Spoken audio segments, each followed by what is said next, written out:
Marketing adalah sesuatu hal yang sangat penting di industri apapun.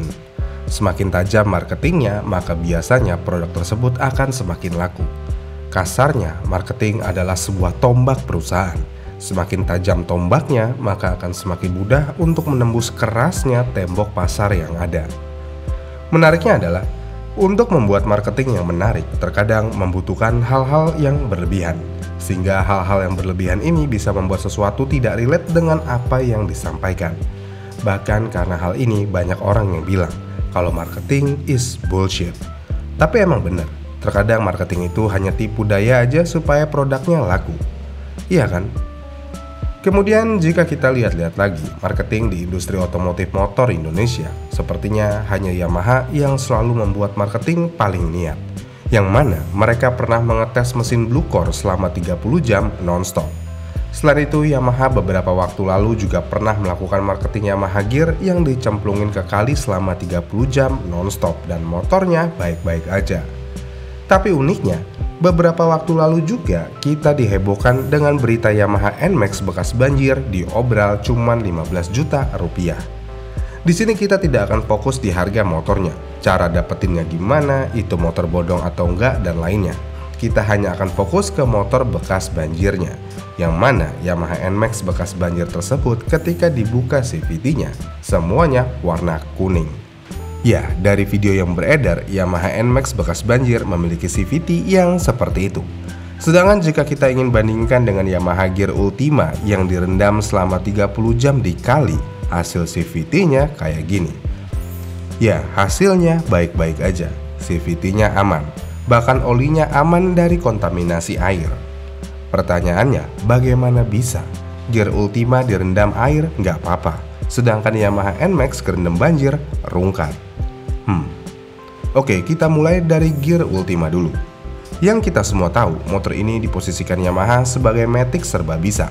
Cocok buat anak muda, emak-emak, sampai ojol. Harganya relatif murah, desainnya cukup simpel. Nggak di situ aja keunggulannya, motor ini ya tahan air. Tapi apakah iya motor ini benar-benar tahan air? Normalnya kalau motor matic masuk air, seharusnya itu motor minimal harus diservis besar. Air bisa masuk ke CVT, mesin, bahkan sistem kelistrikan biasanya akan koslet jika dinyalakan langsung tanpa dikeringkan.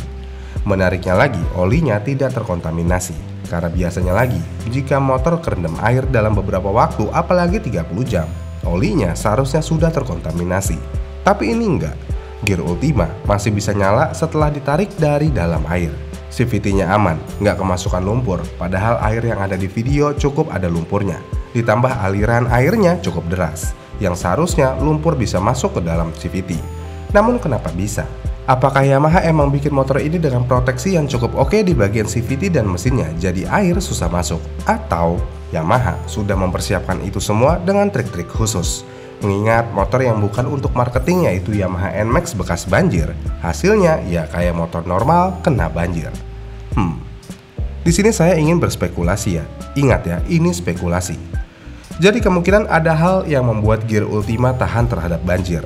Yang pertama, memang motor tersebut sudah disetting khusus untuk direndam. Misalnya bagian sambungannya dikasih silang khusus. Ini adalah spekulasi yang paling masuk akal, karena jika dilihat dari hasilnya, Yamaha Gear Ultima seperti motor yang tidak habis direndam.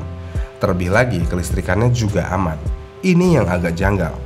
Tanpa dilakukan pengeringan yang gimana-gimana, motor tersebut langsung nyala gitu aja. Ini yang agak cukup gimana, karena dasar ilmu kelistrikan, air adalah penghantar listrik yang cukup baik, bahkan sangat baik. Yang berarti jika ada air di suatu sirkuit terbuka, maka kabel tersebut akan koslet. Dan kita semua tahu akan hal itu. Namun apakah Yamaha Gear memiliki sambungan kabel yang sangat sempurna sehingga dia tidak koslet? Belum tentu. Mungkin saja setiap komponen elektroniknya sudah dilapisi bahan anti air. Dan ini saya pernah punya pengalaman dengan hal ini. Saya pernah bermain drone FPV. Drone FPV adalah drone yang bagiannya hampir semuanya terbuka, yang berarti drone tersebut sangat rentan terhadap air. Apalagi di bagian FC atau ESC-nya, itu rentan banget kena air. Dan ya, saya pernah mengalami korsleting ketika drone tersebut kena air. Namun ada caranya untuk menghindari drone tersebut agar cukup tahan air, bahkan bisa terbang dalam kondisi hujan rintik ringan, yaitu dilapisi cairan yang aman terhadap kelistrikan dan bisa tahan air. Dan hal termudah yang pernah saya lakukan adalah mengolesi kutek kuku di bagian FC dan ESC-nya. Hasilnya, ya drone saya anti air dan tahan terhadap cipratan air. Bahkan pernah jatuh di kubangan lumpur dan baterainya masih nyolok, drone-nya tinggal dilap dikit aja langsung bisa terbang lagi. Dengan hal tersebut, spekulasi saya terhadap Yamaha Ultima Gear yang direndam air ini, tim marketing Yamaha sepertinya sudah melakukan hal ini juga. Ini berbeda dengan motor yang tidak disiapkan untuk tujuan marketing seperti Yamaha NMAX tersebut. Kelistrikannya perlu diperbaiki, bahkan ECU-nya perlu dicek lebih lanjut. Namun menariknya di sini adalah saya bisa mematahkan spekulasi saya sendiri di sini. Karena jika kita lihat lebih lanjut lagi, untuk kelistrikan mungkin ada sedikit trik permainan.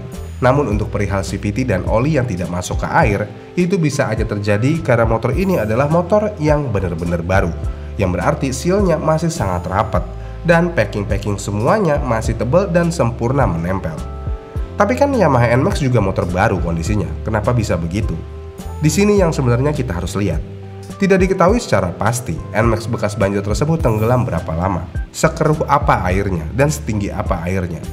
Jika kita ingin bandingkan air banjir dan air sungai, sebenarnya ini adalah hal yang sedikit berbeda dalam hal kandungannya.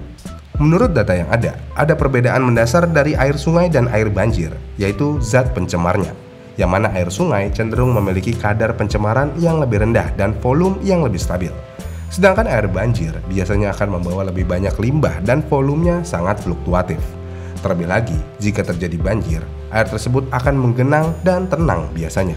Dan genangan air ini bisa membuat partikel-partikel yang dibawanya mengendap secara konstan di bagian motor. Dan inilah yang kemungkinan besar terjadi di Yamaha NMAX tersebut. Kenapa CVT-nya bisa menjadi warna emas seperti air kali. Sedangkan jika kita lihat lagi di marketing Yamaha Gear Ultima, walaupun airnya berlumpur, tapi lumpurnya cenderung rendah, bahkan airnya cenderung bening. Dari kedua hal tersebut aja sudah berbeda, apalagi jika kita lihat lebih lanjut lagi, yang mana air sungai di Katulampa cukup deras, yang berarti juga tidak ada tempat untuk partikel mengendap di bagian mesinnya. Jangankan mesinnya, ketika motor ini diangkat dari air, motornya bersih kayak abis dicuci. Iya kan? Jadi kesimpulannya, apakah dengan kejadian NMAX bekas banjir ini bisa membuktikan kalau marketing Yamaha Gear Ultima itu cuma gimmick dan penuh dengan settingan? Jawabannya belum tentu, karena banyak faktor yang berbeda di sini. Mungkin aja jika kondisinya dibalik, yaitu NMAX direndam di kali yang sama dengan durasi yang sama, hasilnya akan sama seperti Gear Ultima tersebut. Dan Gear Ultima jika kebanjiran layaknya NMAX mungkin akan mendapatkan hasil yang sama juga. Tapi yang perlu digarisbawahi di sini adalah kelistrikannya. Iya kan? Gimana cara kelistrikan Yamaha Gear tanpa dikeringin bisa langsung normal lagi? Gimana nih menurut kalian? Komen di kolom komentar di bawah ya, dan sampai jumpa di video selanjutnya.